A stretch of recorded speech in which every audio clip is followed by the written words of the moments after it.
রাজ্যের অন্যান্য প্রান্তের সাথে ৩৭ শ্রমিক বিধানসভা কেন্দ্রে ত্রিপুরা মথার উদ্যোগে ঘর ঘর চলো অভিযান কর্মসূচি সংগঠিত করে মঙ্গলবার সকাল থেকে তাদের ঘর ঘর প্রচার কর্মসূচি সারা বিধানসভা এলাকা জুড়ে ১১ দিন যাবৎ কর্মসূচি নিয়ে মাঠ চষে বেড়ায় ত্রিপুরা মথা দল। আজ তাদের কর্মসূচির শেষ দিন। সংবাদ মাধ্যমের সামনে তাদের কর্মসূচি নিয়ে বিস্তারিতভাবে আলোচনা রাখতে গিয়ে ত্রিপুরা মথা দলের নেতৃত্ব অরূপ দেব বলেন, বিগত ১১ দিন যাবৎ ঘর ঘর কর্মসূচি নিয়ে সকাল ৭টা থেকে বিকাল ৪টা নাগাদ কর্মসূচি করে থাকে। পাশাপাশি ঘরোয়া সভা, উঠান সভা এবং জনসভা করার সিদ্ধান্ত নেওয়া হয়েছে।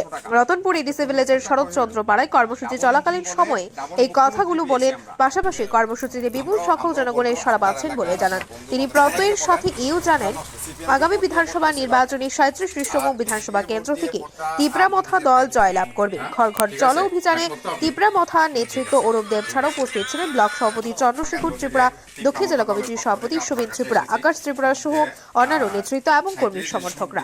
আজকে আমরা ৩৭তম বিধানসভা কেন্দ্রের ঘর ঘর চলো প্রচার কর্মসূচির আজকে ১১ দিন একটানা আমাদের এই ১১ দিন প্রচার কর্মসূচি চলছে সকাল ৭টা থেকে বিকাল ৫টা পর্যন্ত। তারপরে আমাদের সেখানে উঠান সভা, ঘরোয়া সভা এবং আমরা ইতিমধ্যেই বড় বড় কিছু জনসভার প্রস্তুতিও নিয়েছি।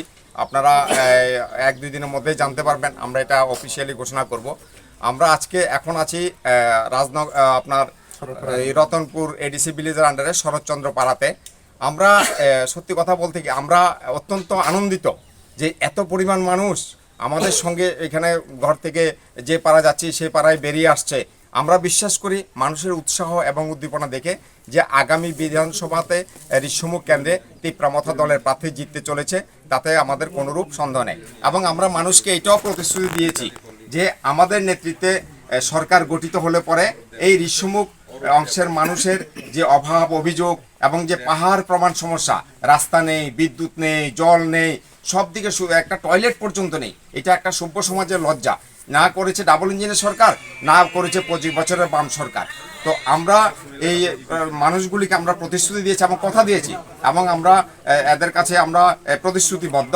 আমরা কাজ করতে চাই আপনাদের মাধ্যমে। আমরা ঋষ্যমুখবাসীর সকল অংশের মানুষের কাছে, আমরা জাতি জনজাতি, পাহাড়ি, বাঙালি, তিপ্রাসা সব অংশের মানুষের কাছে আমরা একটাই আপিল করতে চাই যে এখানে আজকে সব অংশের মানুষ সমর্থন করছে, আমরা কাজ করতে চাই, আমাদেরকে কাজ করার সুযোগ দিন। আমরা ভালো কাজ করব এবং আপনাদের আশীর্বাদ প্রার্থী আমরা, আমাদেরকে আপনারা সুযোগ দিন, আমরা ভালো কাজ করব, আমরা কথা দিন। আমরা অত্যন্ত আনন্দিত, বিশেষ করে মা বোনরা, ছাত্র যুবরা যেভাবে বেরিয়ে আসছে, বিশেষ করে যুবক সম্প্রদায় অংশের, এবং যত দিন যাচ্ছে ভোট যত এগিয়ে আসছে ততই বিশেষ করে বয়স্ক প্রবীণ অংশের মানুষরাও আমাদের সাথে পায়ে পা মেলাচ্ছেন এবং ওনারাও আশীর্বাদ করছেন। আর ছাত্র যুবরা তো প্রতিদিন নতুন নতুন এলাকায় নতুন নতুন ছাত্র যুবরা বেরিয়ে আসছেন। আমরা অত্যন্ত আনন্দিত এবং অত্যন্ত আশাবাদী, আমাদের মনে কোনো সন্দেহ নেই এই ঋষ্যমুখ বিধানসভা জিতবে।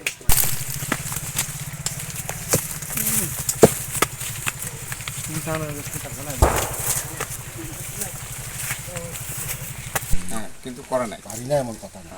কিন্তু এরাও 5 বছরে অনেক কিছু করতে পারতো, এরাও করে নাই। ডাবল ইঞ্জিনের ডাবল মুখ্যমন্ত্রী পাইছি, কিন্তু ডাবল পরিষেবা আমরা পাইনি। এইটার থেকে নামে ডাবল কাজে ডাবল হয়েছে, কাজে সিঙ্গেল। নামে ডাবল, কাজে সিঙ্গেলও না, সিঙ্গেল থাকলে আমরা মানি।